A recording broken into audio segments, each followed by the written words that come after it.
He is current radio analyst for Jacksonville, Tony Boselli. How are you, Tony? I'm good, Rich. This is the most you guys have ever talked about Jacksonville on the show, maybe in the history. Well, this is a lot of airtime for Jacksonville. Hey, man, this is what we're going to do in our 32 teams in 32 days I like here. it. We also, I like it. Rich Eisen show is a great Jacksonville, Florida affiliate.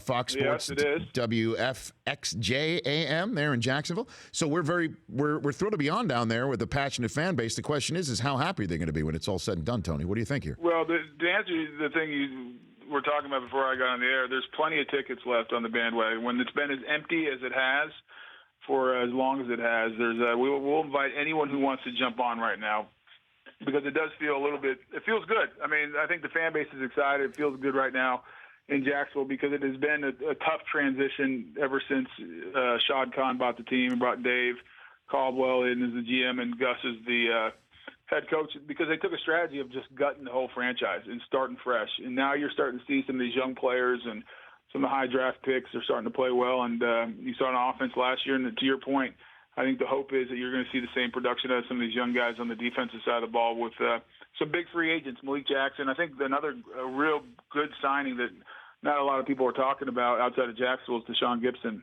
the free safety who came out of Cleveland. He's looked good so far. And so there's high hopes in a division that I think everyone feels is very winnable.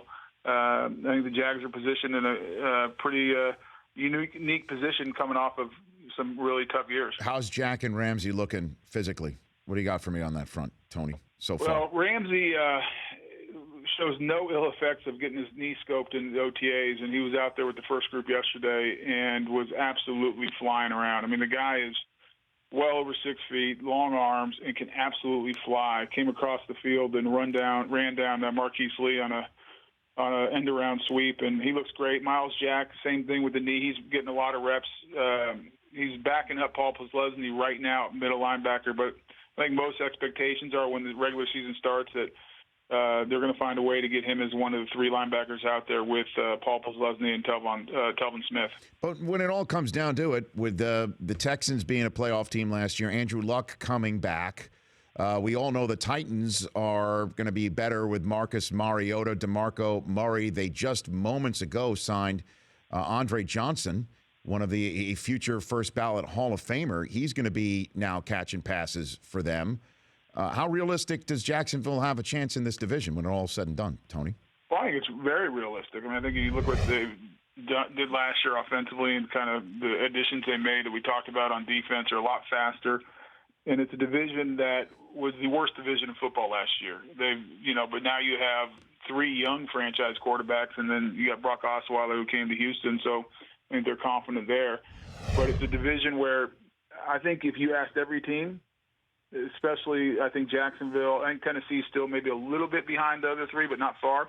But you asked every team, Rich, they all think they have a legitimate chance to contend to win the division. And I don't think any team looks at the other three and says, oh, my gosh, can we beat them? It's not like the AFC East where everyone looks at the Patriots or, you got the Steelers and the Ravens kind of at the top with, Cincinnati. I mean, you kind of look at every other division. There's that one or two teams everyone says, well, they're going to win. I think this is wide open. I think you'll get into December, and I think three of the four teams will be all in the hunt for the division title. Tony Boselli joining me here on the Rich Eisen Show. Is Gus Bradley's job on the line? I don't know. He got a one-year extension before the year. You see that a lot because for whatever reason, owners don't like their head coach being a lame duck. I've never quite understood that. But what do you mean you never understood that? What do you mean? Because the players don't get that afforded that sort of luxury? Yeah, the reality is, there's only 32 jobs. Unless the guy wins the Super Bowl, it's not like there's going to be a huge market out there for a bunch of other teams trying to scoop them up. I understand. So I guess it's almost like a ceremonial, extra year to create some stability. I think everyone's realistic, though. If your coach gets a one-year extension, that it's pretty much, hey, listen, we got to perform this year.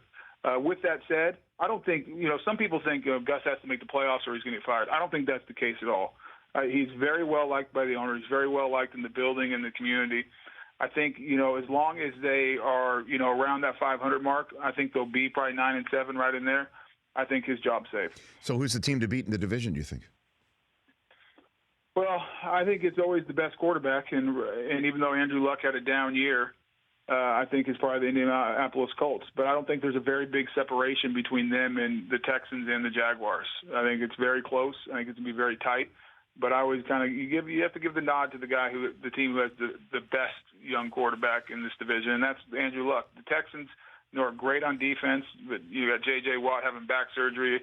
All reports is he'll be fine, but backs on big guys can be lingering effects after having surgery, so we'll see how that works out. But, I think it's going to be a tight race all the way down to the wire. Tony Boselli joining me here. Last question for you. With Tom Coughlin now joining the league front office as part of the operations staff, working with Troy Vincent, for Troy Vincent and the league, let's say they have a 10 a.m. meeting. What time does everyone need to show up for Coach? I recommend being there he says 5 minutes early, but that's when the meeting starts. And so if you're not there at 6 minutes early, you're going to be late. So I try to get there about 10 minutes early. And I thought it was interesting, Rich. The report I read is he's going to be in charge of game operations or oversee game operations. And he's going to have a hand in everything. Coach and officials' relationships or something like that. I don't know if anyone ever watched TC on the sidelines and how he the relationship he had with the officials. I'm not sure that's the model that we're looking for. So we need a little bit of scrubbing for that particular part of the operation, is what you're saying. Well, if you want to know how to get under an official skin and let them communicate how you feel in very direct, uncensored terms, I think TC's the best for that. All right, Tony. We'll keep that in our mind's eye. Appreciate it here on the Rich Eisen Show. Thanks for joining the show. All right, guys. See you. You got it. That's Tony Boselli. The Rich Eisen Show, weekdays at noon Eastern on Audience.